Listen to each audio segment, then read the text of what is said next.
Have you ever felt it? That quiet ache inside, a longing you can't quite put into words. You may call it emptiness, restlessness, or loneliness, but at its core it is the yearning for home, not just the place you grew up, not just four walls and a roof. I'm talking about something deeper, the true home of the heart, the place where you feel whole, the place where you feel safe, unshaken, and free. For most of us, life feels like wandering. We run from one pursuit to another, chasing comfort, recognition, success, or love. Yet no matter how much we achieve, something inside still whispers, "This isn't it. You're still not home." This is where the path of Buddha recitation begins. When you softly say the name Amitabha Buddha, you may think it's just sound, just words, just habit. But it's not. Each syllable is a call, a step, a thread that pulls you closer to that home you've been seeking all along. Imagine this: you've been walking for years through a dense forest. The path twists, the shadows confuse you, and you forget where you came from. Suddenly, far away, you hear a familiar voice, someone calling your name. In that moment, even if you haven't reached them yet, your heart knows the way home is real. That's what Buddha recitation is. Every repetition is not a meaningless chant.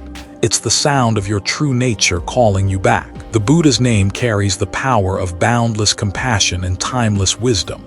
When you recite it, you're not just speaking to the Buddha, you're awakening the Buddha within. Think about it. The word home is so powerful because it carries warmth, belonging, and rest. In the same way, Amitabha is not just a name. It's the essence of infinite light and life. Saying it is like knocking gently on the door of your own heart until it finally opens. And what happens when it opens? The chaos softens, the wandering slows. The mind, restless like a wild bird, begins to perch. For centuries, millions of practitioners across Asia and beyond have discovered this. From emperors in palaces to farmers in the fields, from monks in temples to laypeople in busy towns, each recitation gave them a taste of home, a moment of peace even amid storms. You don't have to be in a temple to feel it. You don't have to abandon your life. Right here, in your everyday struggles, you can pause, breathe, and whisper the Buddha's name. And with that, you've already taken a step. One step closer to clarity, one step closer to compassion, one step closer to home. This is why Buddha recitation matters. It is not superstition. It is not blind repetition. It is the art of remembering where you truly belong. And the beauty is you don't need to reach the end to feel it. Even one recitation done with sincerity is like opening the window of a dark room. Light floods in. The room hasn't changed, but suddenly you see clearly. So as we begin this journey together, keep this in your heart. Every time you recite the Buddha's name, you are answering the call of home. And home is not somewhere far away. It's been within you, waiting all along. And the more you recite, the more you'll find yourself walking that path, step by step, into the light. What is in a name? Most people might think it's just a label, letters strung together, a sound that points to a person. But when you look closer, a name carries far more than that. Think about the name of someone you love. The moment you hear it, something stirs inside. It brings a rush of memories, a wave of emotions, an invisible closeness even if they are far away. A single word, yet it carries an entire world. Now imagine a name that holds not just the memory of one person, but the living presence of boundless compassion and infinite light. That name is Amitabha. When you recite Amitabha Buddha, you are not just repeating syllables. You are invoking the very essence of awakening itself. Each sound vibrates through the mind like a tuning fork, clearing away confusion, realigning you with something vast, timeless, and pure. Let's pause here. Picture your mind as a lake. On most days, it's disturbed by ripples, thoughts of worry, anger, craving, fear. No matter how hard you try to still it, the ripples spread. But then you whisper the name Amitabha, another whisper Amitabha, and with each repetition, the waves begin to soften. The lake reflects the sky again.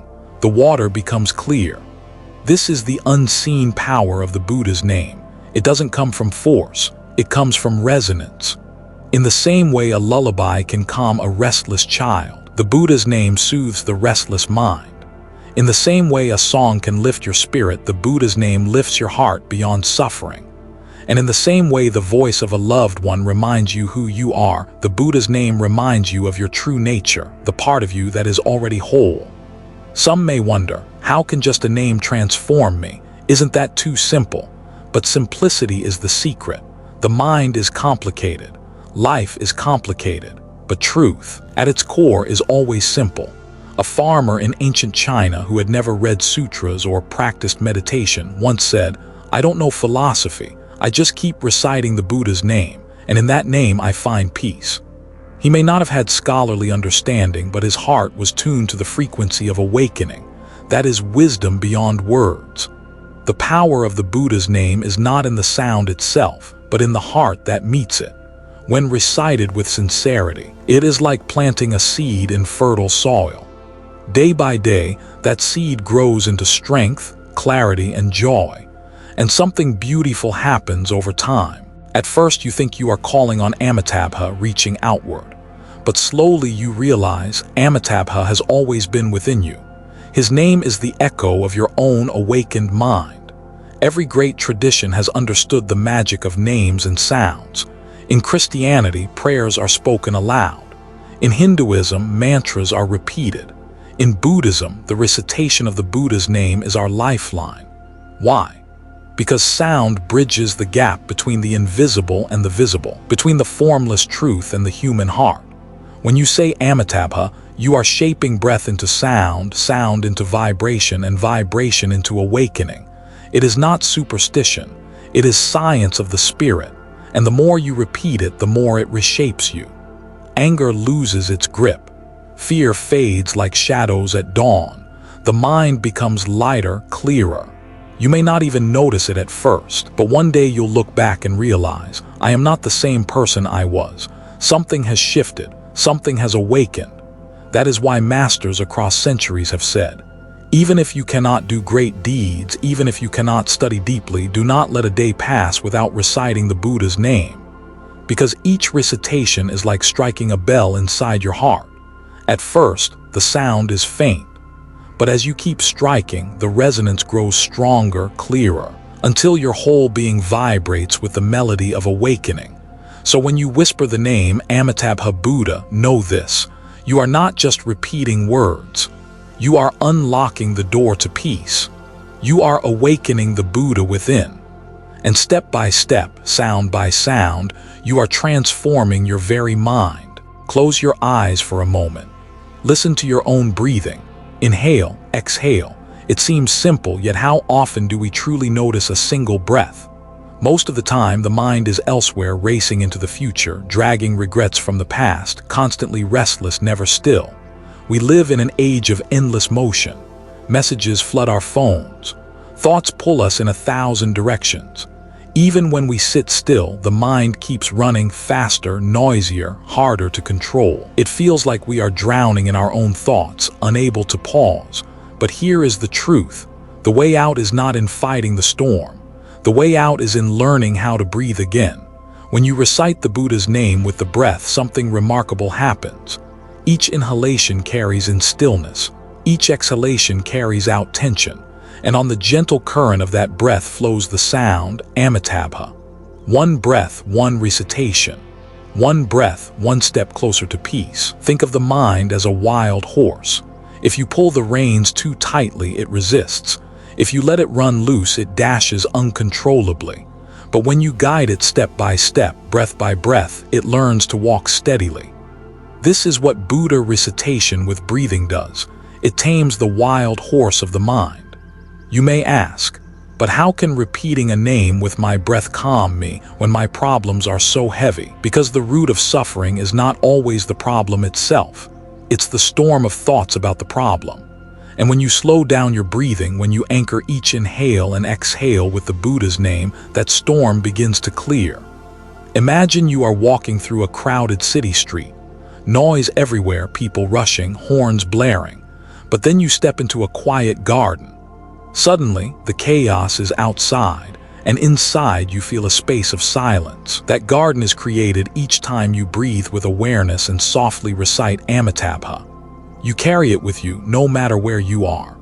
There was once a laywoman who struggled with endless anxiety. She said, "My thoughts chase me like shadows. Even when I try to rest, I cannot escape them." A monk told her, "Do not fight your thoughts. Tie them gently to the breath. Say the Buddha's name as you breathe. One thought will meet one breath, and in time they will grow still." She followed the advice. Slowly, her nights of sleeplessness turned into nights of quiet prayer. And in that quiet, she discovered peace she never thought possible. The secret lies not in silencing the mind by force, but in giving it a rhythm of peace. The name of Amitabha is that rhythm. The breath is its vessel. Together they carry you home. Try it yourself. As you breathe in, say inwardly, "Amai." As you breathe out, say "Taba," softly, naturally, without strain. And as the sound rises and falls with your breath, notice how the heart loosens its grip on worries. Every breath becomes a step. Every step is a return. And soon you realize something extraordinary. Life itself is just a series of breaths. If you can bring peace into one breath, you can bring peace into your whole life. When you are angry, pause, breathe with the Buddha's name. When you are afraid, pause, breathe with the Buddha's name. When you feel lost, pause, breathe with the Buddha's name. It is not about escaping the world. It is about carrying a sanctuary within you, step by step, breath by breath. This is the gift of recitation tied to breathing.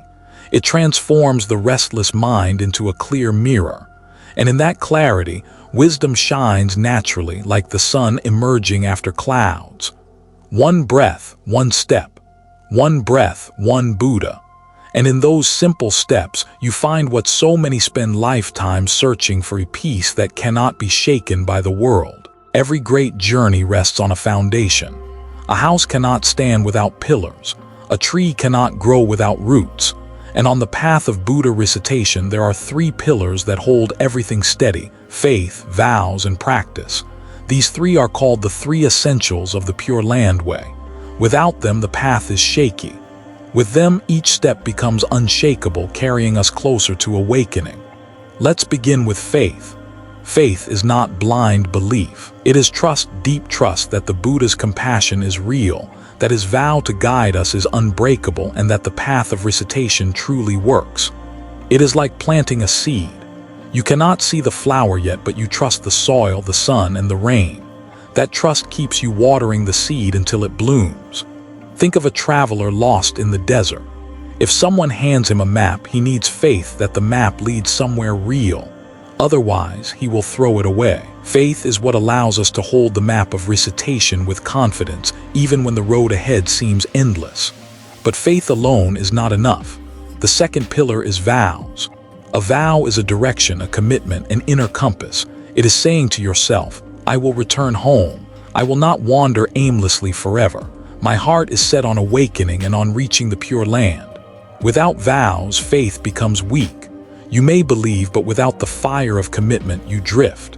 With vows, every recitation is no longer casual. It is an arrow aimed at the heart of enlightenment. There is a story of a man who recited the Buddha's name casually for years. Sometimes he recited, sometimes he forgot. One day he fell gravely ill.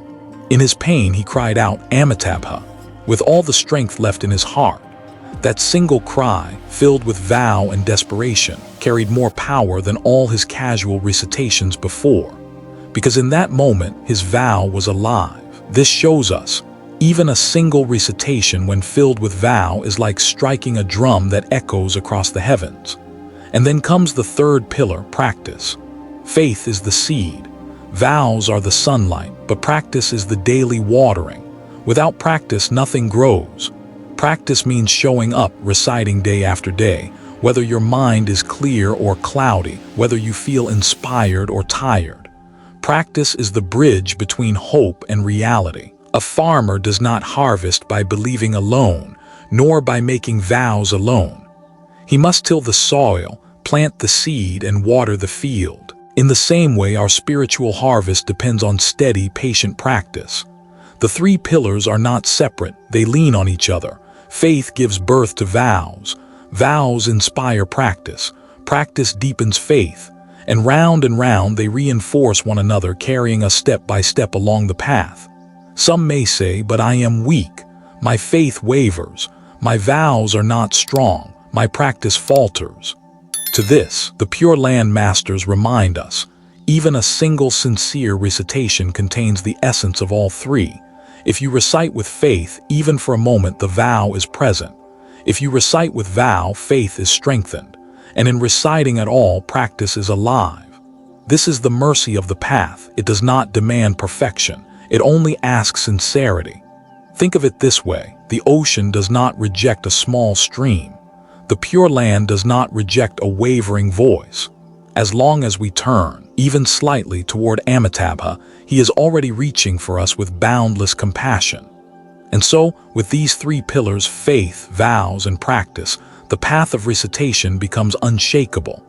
Even when storms of doubt arise, even when the world pulls us away, these pillars stand tall, carrying us forward.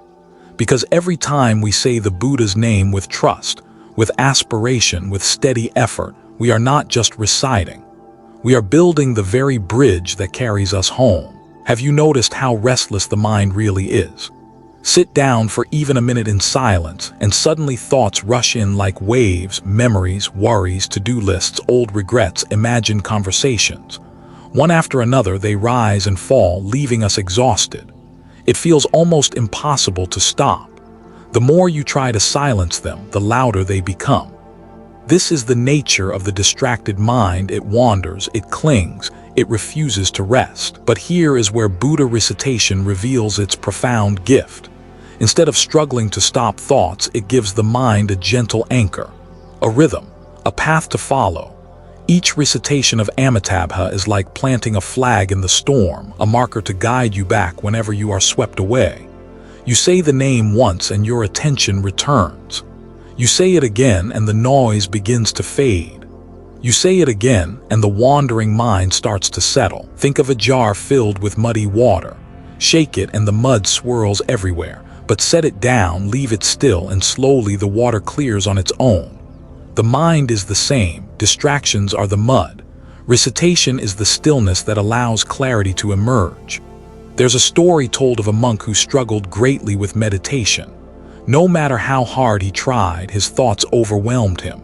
He once confessed to his teacher, "My mind is like a monkey. I cannot stop it." The teacher smiled and said, "Then don't stop it. Give the monkey one branch to hold on to. That branch is the Buddha's name." The monk followed this advice. Each time his mind wandered, he gently returned to reciting Amitabha. Over time, the monkey stopped leaping. The mind grew calm, and in that calm, wisdom began to shine. This is the hidden training behind recitation. It is not about forcing silence. It is about offering the mind a refuge, a single sound to rest upon. And the more you repeat, the more your awareness strengthens. Instead of being dragged by distractions, you begin to notice them as passing clouds. At first, you may only hold the Buddha's name for a few seconds before drifting away.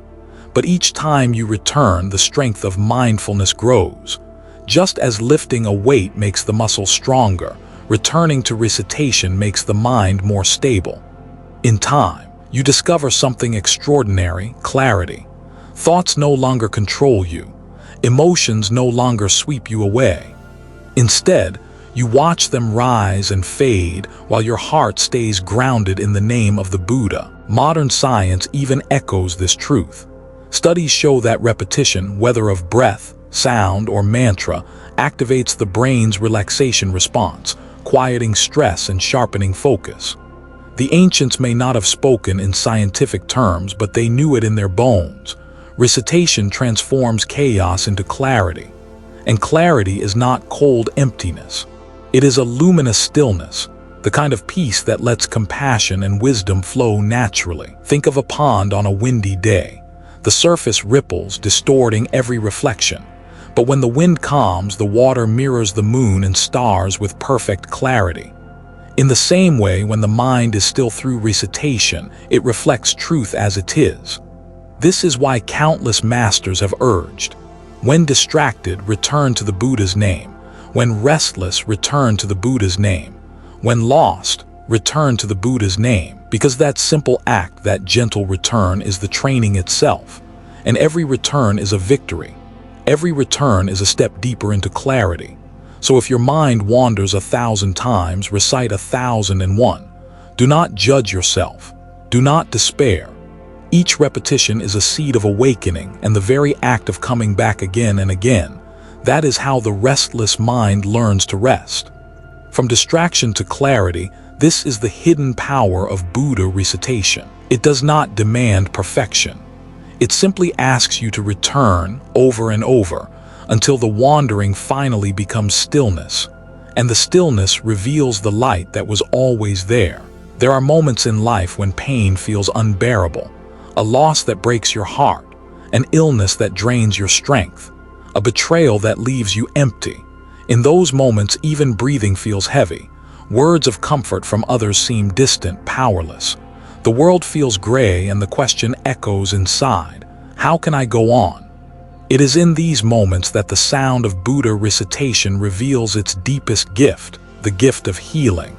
You see, suffering is not only in the body or the world outside. Much of it arises in the mind, in the way we cling, in the way we resist, in the way we replay pain again and again. And while we may not always control what happens to us, we can learn how to hold our suffering differently. The Buddha's name is not just a chant, it is a medicine. Each recitation is like a drop of healing rain falling into the fire of despair. Slowly, the flames soften. Slowly, the heart breathes again. Think of a mother singing to her child in the dark of night. The pain does not disappear instantly. The sickness is still there, but the sound carries love and love carries strength. The child feels held, not alone. When we recite Amitabha, we place ourselves in the arms of infinite compassion, a compassion vast enough to hold all our pain without judgment. There was once a man who lost his entire family in a natural disaster. Broken, he wandered to a temple and confessed, "My heart is shattered, I see no reason to live." The abbot gave him no lecture, no philosophy. He simply said, "Sit with me, recite with me, one name, one breath." Day after day the man recited. At first his voice was heavy, filled with grief. But as days turned into weeks, something shifted. The pain was still there, but it no longer crushed him. Within the sound of Amitabha, he discovered a strength to carry his loss and slowly to live again.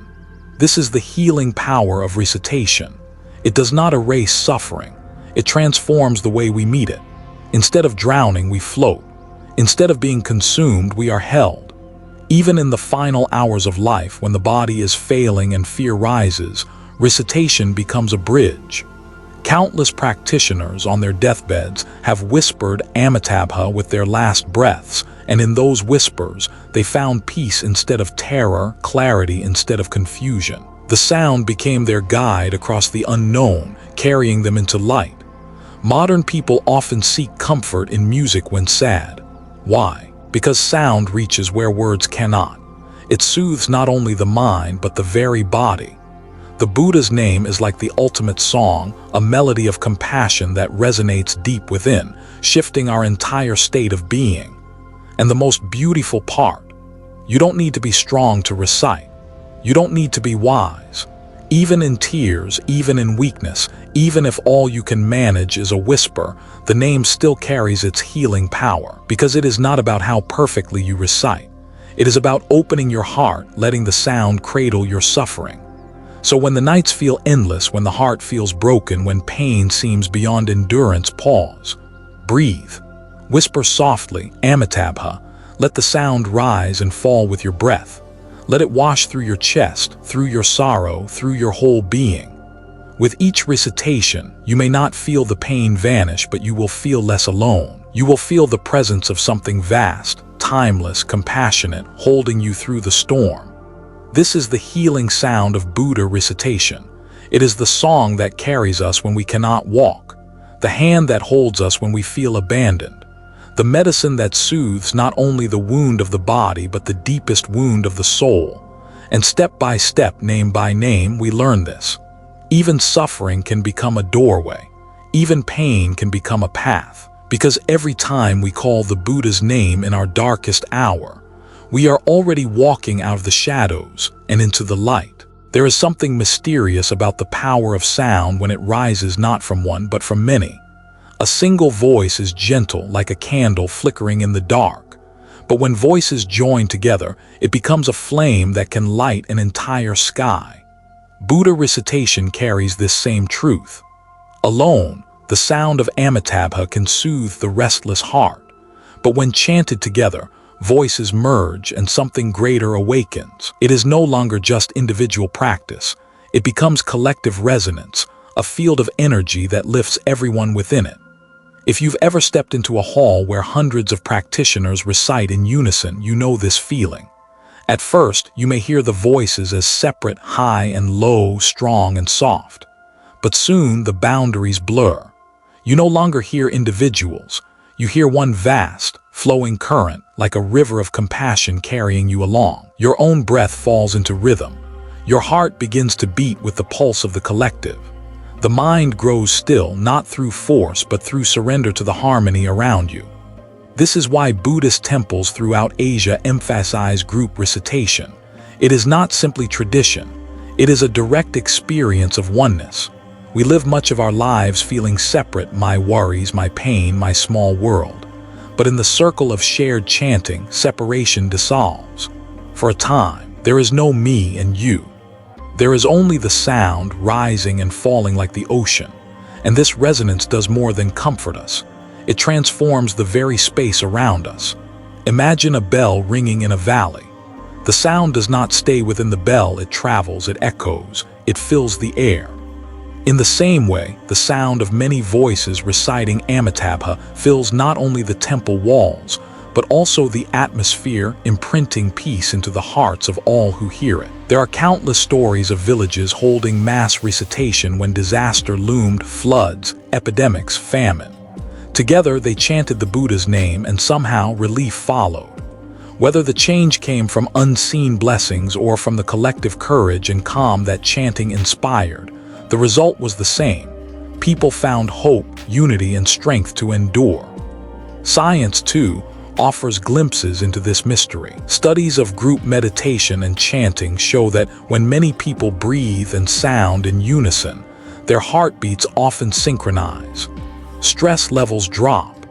A shared rhythm emerges, as if many bodies become one body, many minds one mind. What ancient Buddhists discovered through experience, modern science is only beginning to measure. But beyond science, there is something you can feel directly. Sit among a circle of chanting practitioners. At first, your mind may wander, but the collective current carries you back. If your voice falters, the strength of others supports you. If doubt arises, the faith around you steadies you. Alone, you may stumble. Together, you rise. And this is the deeper lesson of collective recitation. It teaches us that practice is not only for the self. Each voice becomes a gift to the group. Each recitation is like a drop of water added to the river, making it stronger, wider, unstoppable. Even if your own faith feels weak, by joining the group you are lifted. And in time, your own voice will lift another. The sound of many voices chanting Amitabha is not just sound. It is a reminder of our interconnectedness. It is the living proof that none of us walk this path alone. Together we call. Together we return home. And as the final syllables fade, a silence follows, deep, luminous, filled with presence. In that silence you realize the resonance is still there. The voices may stop, but the harmony remains inside you like a bell that continues to ring long after it is struck. This is the gift of collective recitation. It is more than practice. It is community. It is more than sound. It is shared awakening. And it shows us this truth. The path home is not only walked by one, it is walked together, step by step, voice by voice, until all beings return to the pure land of peace. Every life has a beginning and every life has an end. We are born, we grow, we love, we suffer, and one day we must face the truth that no one can escape death. For many, this truth is terrifying. The thought of leaving everything behind, of entering the unknown, fills the heart with fear. But the Buddha offered a promise of a land beyond suffering, a land of peace and awakening. This is the pure land of Amitabha, and the path there. It is as simple and as profound as reciting his name. Imagine this, a place where there is no aging, no sickness, no hatred, no war. A realm filled with compassion, wisdom, and beauty, where the very air carries the sound of Dharma, where every flower blossoms with teachings, where every step brings you closer to awakening. This is not fantasy. For countless practitioners, it is the living faith that sustains their journey. The Pure Land is not merely a reward.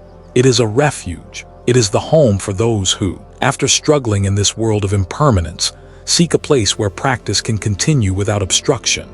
And Amitabha, with boundless compassion, vowed that anyone who sincerely calls his name will be welcomed there.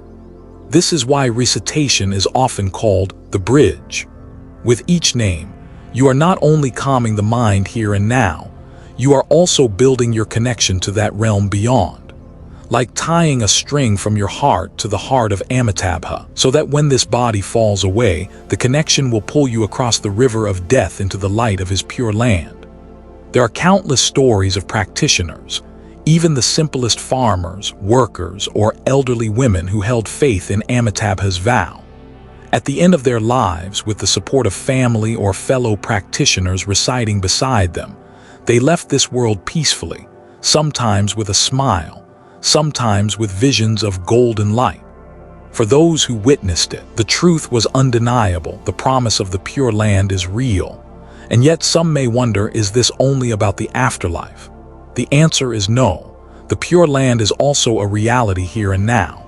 When the heart is filled with recitation, when the mind turns fully toward Amitabha, even this world of suffering begins to feel lighter. Confusion gives way to clarity, fear gives way to trust, pain gives way to peace. In that sense, every recitation is already a step into the Pure Land, even before death comes. Still, the great promise shines brightest at life's end. For Buddhists, this is not a time to despair. It is a sacred passage, the moment of transition, the crossing into another shore. And what greater comfort can there be than to know that Amitabha himself has vowed to meet us, to guide us, to receive us into his boundless land. This is why recitation is practiced daily, like preparing for a journey. Every time we say Amitabha, it is like packing a little more light for the road. By the time death arrives, the path is already clear. Fear no longer dominates. Trust carries us forward. And when that moment comes, when the final breath fades and the eyes close, the practitioner who has recited faithfully will not step into darkness, but into radiance. Not into terror, but into embrace. Not into nothingness, but into the Pure Land where awakening blossoms like the morning sun. This is the journey beyond. This is the promise of recitation, that we are never abandoned, never truly lost, that each step we take, each name we call is guiding us home, not just in this life, but in the life beyond. And when you understand this, the fear of death softens, because you know, death is not the end. It is the great return. And Amitabha's voice is already waiting, calling us across the waters of impermanence into the eternal shore of peace. When people hear of the Pure Land, they often imagine a faraway realm, a paradise waiting after death. But what if I told you the Pure Land can be touched here and now in the middle of your daily life? You don't have to wait until your last breath to find peace. With every recitation, every mindful act, you bring a piece of the Pure Land into this very world. Think of it like this. The Pure Land is not only a destination, it is a state of being. A heart free from greed, anger, and delusion is already a pure land. A mind filled with compassion and clarity is already Amitabha's realm shining through. When you walk through the noise of the city, yet keep the Buddha's name steady in your heart, the street becomes a temple. When you sit in traffic but breathe Amitabha instead of frustration, the car becomes a meditation hall. When you face conflict but answer with patience and kindness, the Pure Land blooms in that moment. This is the hidden power of recitation. It transforms not only where we are going, but how we live right now. It turns ordinary days into sacred ground. It turns mundane tasks into practice. Cooking, cleaning, working, walking, all of it can become a field of awakening if done with the Buddha's name on our lips and compassion in our hearts. Some may ask, but how can my small recitation change this chaotic world? The truth is, every sound carries energy, every thought ripples outward. One person reciting brings peace to their own mind. 10 people reciting bring peace to a family. 100 voices uplift a community. And countless beings reciting together. That is how the vibration of the Pure Land enters the world of suffering. There is an old saying, when the heart is pure, the land is pure. This does not mean we must wait for society to be perfect. It means that the purity we cultivate within naturally colors everything we touch. If you recite sincerely, you carry the fragrance of the Pure Land with you. Others will feel it in your calm presence, in your gentle words, in your compassion. Without preaching, without forcing, you become a living doorway to Amitabha's promise. And the beauty of this path is its simplicity. You don't need wealth, status, or special abilities. You don't need to escape your life. Wherever you are, at work, at home, even in difficulty, you can return to the name. You can return to peace. In this way, the Pure Land is not only a hope for the future, it is a practice for the present. It is not only beyond this life, it is woven into this life. Every step with awareness, every breath with recitation, every act with compassion is already a step inside the Pure Land. And maybe this is Amitabha's deepest gift, showing us that the paradise we long for is not as far as we think. It is as close as a single breath, a single name, a single act of kindness. So as you go about your days, walking, working, laughing, even struggling, remember, you are not just waiting for the Pure Land. You are creating it. You are living it, here and now. Every journey has a destination. But in the path of Buddha recitation, the destination is also the beginning. From the very first whisper of Amitabha to the final breath of life, each recitation has been a step toward peace, a step toward clarity, a step toward home. And what is this home? It is not a place on a map. It is the return to our true nature, the mind that is vast, luminous, and free. The Pure Land may welcome us when this body falls away, but the Pure Land is also here now, shining in every moment we turn back to the name. The last step is the first, because every time we say Amitabha, we begin again, we return again, we awaken again. Perhaps this is the greatest secret of the practice. You are never far from home. You are never truly lost. Each recitation is a reminder that the light has always been within you, guiding you through the darkest valleys, carrying you through storms, opening into boundless skies. So when you feel tired, when you feel restless, when the world feels overwhelming, remember, one breath, one name, one step. And with that step, you are already home. If these words have touched your heart, take them with you into your daily life.